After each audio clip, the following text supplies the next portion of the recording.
예를 들어서 뭐 버스를 탔는데 세정거장 가기도 전에 소변이 마려서 중간에 버스에서 내린다든지 뭐 진행이 많이 됐다고 네. 봐야겠네요.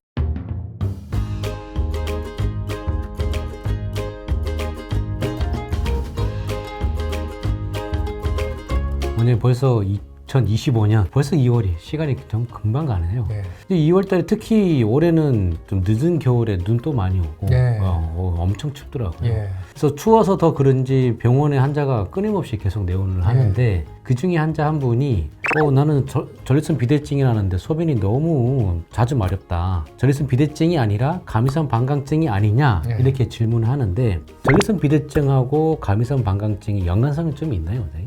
완전히 깊숙이 연관되어 있고요. 사실 불가분의 관계라고 생각하셔도 됩니다. 두 가지 장기가 서로 연관되어 있기 때문에 나타나는 현상이라서 두 가지 대부분 통증을 유발하지는 않기 때문에 뭐 별거 아니라고 생각하고서 그냥 뭐 나이가 들면 의뢰 그랬겠거니 하고서 넘기는 분들이 많은데요. 초기에 빨리 치료를 해야지 더 악화되거나 아니면은 치료에 반응하지 않는 악성 증상으로 넘어가는 걸 방지할 수가 있습니다.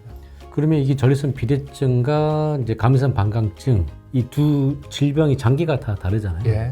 이게 근데 직접적으로 딱 맞닿아 있지 않나요? 방광의 바로 밑에 전립선이 있는데요. 방광하고 전립선이 붙어 있습니다. 그래서 실제로 우리가 전립선을 수술할 때 방광에서 떼어내는 것이 굉장히 어려울 정도로 완전히 붙어 있는데요. 방광에서 나오는 소변의 통로가 바로 전립선을 관통하기 때문에 전립선에 문제가 생기면은 이 통로가 좁아지고 그러면서 이제 소변 줄기가 약해지거나 소변을 보는데 힘들어지기 때문에 방광도 같이 약해지는 그런 현상이 일어나는 겁니다. 뭐 수도꼭지에 비유하자면은 수도꼭지가 막혀서 물이 조금씩 나오는 게 전립선 비대증이고 수도꼭지 자체가 너무 민감해가지고 조금만 건드려도 막 물이 폭발해서 나올 것처럼 이제 꽁꽁 얼어 있는 상태 그런 것들을 비유할 수 있겠습니다. 우리 대부분 이제 소변 때문에 배뇨 증상 때문에 불편하신 분들이 저녁에 일어나는 야간뇨, 예. 참기 힘든 뭐 긴급뇨, 급박뇨 이런 것들이 좀 상당히 불편하시거든요. 예. 이 질환이 전립선 비대증인가요? 감이선 방광증인가요? 그러니까 뭐 우리가 통로가 좁아져서 소변이 나가기 힘들어지면 방광이 굉장히 짜는 힘이 강력하게 만들어지는 그런 현상이 일어납니다. 그런데 방광은 이 짜는 힘이 필요한 장기가 아니고요. 방광의 소변을 저장하는 게 주 목적이 장기거든요. 그래서 전립선 비대증 환자들이 야간뇨가 심한 이유는 자꾸 좁아지니까 방광이 힘을 주게 되고 힘을 주니까 방광이 두꺼워지면 용적이 적어지고 용적이 적어지면 소변을 채우는 능력이 떨어져서 자꾸 보고 싶게 만들고 그러니까 근본적인 원인은 결국 전립선에 있는 게 맞습니다.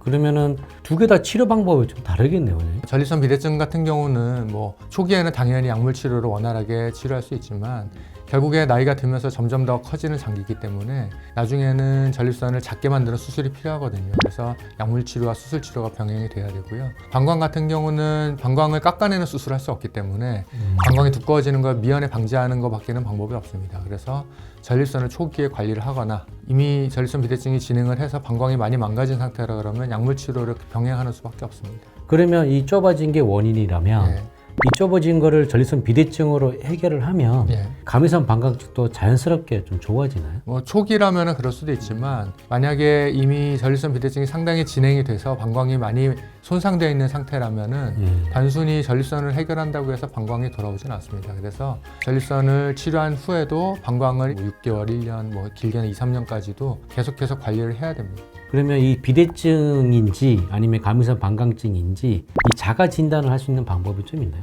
사실 뭐 두 가지를 구분해서 자가 진단하는 건 크게 의미가 없는 게요. 전립선이 일단 해결되지 않으면 방광이 단독적으로 해결되는 일도 없고 또 방광이 단독적으로 나빠지는 일도 없기 때문에 어떤 의미가 크게 있지는 않습니다. 다만 우리가 전립선 비대증을 진단할 때 전립선 크기뿐만이 아니고 왜 전립선 때문에 방광이 망가졌는지를 평가하는 게 중요한데요. 당연히 뭐 크기도 중요하겠지만은 전립선에 얼마나 염증이 심하게 있느냐 그리고 전립선의 모양이 어떻게 생겨 있느냐 뭐 이런 것들을 평가해서 그거에 의해서 방광이 얼마나 망가졌는지를 예측하는 그런 모델이 중요합니다. 이게 아직까지 남성분들이 그냥 나이 드니까 뭐 당연히 소변을 자주 보는 거지 이렇게 해서 그냥 쉽게 넘기시는 분들이 굉장히 많거든요. 진행한 정도를 따지는 것의 가장 중요한 척도는 얼마나 소변을 참기가 어려우느냐. 예를 들어서 뭐 버스를 탔는데 세정거장 가기도 전에 소변이 마려서 중간에 버스에서 내린다든지 아니면은 소변이 너무 마려워가지고 수업을 끝까지 못 듣는다든지 이런 증상이 있으면은 그거는 조금 진행되는 거라고 봐야 되고요. 진행이 많이 됐다고 봐야겠네요. 단지 그냥 소변을 좀 자주 마려운 것 같다 이런 느낌이라면 약간 초기로 보셔도 되겠습니다. 아, 그럼 초기에 왔을 때 빨리 처리하게 네, 되면 그렇습니다. 나머지 방광에 대한 합병증은 방지라든지 예방을 좀 될 수가 있겠네요. 그렇죠. 치료를 하더라도 조금 더 치료 기간은 또 줄일 수 있고요. 질환이 더 진행되기 전에 빨리 병원에 내원하셔서 큰 질환이 아니면 다행인 거고요. 병이 많이 진행이 됐다면 빨리 치료하시는 게 내 몸의 합병증을 좀 줄이는 좋은 방법이라고 생각이 듭니다. 그래서 오늘은 전립선 비대증, 그 다음에 감이선 방광증에 대해서 알아봤는데 두 개 다 굉장히 밀접한 관계가 있습니다. 그래서 어떤 거든 소변을 자주 보든 저녁에 자주 일어나시든 두 개의 연관성이 있으니까 병이 진행되기 전에 빨리 병원 내원하셔서 진료 받아보시면 감사하겠습니다. 다음 시간 더 유익한 정보로 찾아오도록 하겠습니다. 원장님 감사합니다. 네, 감사합니다.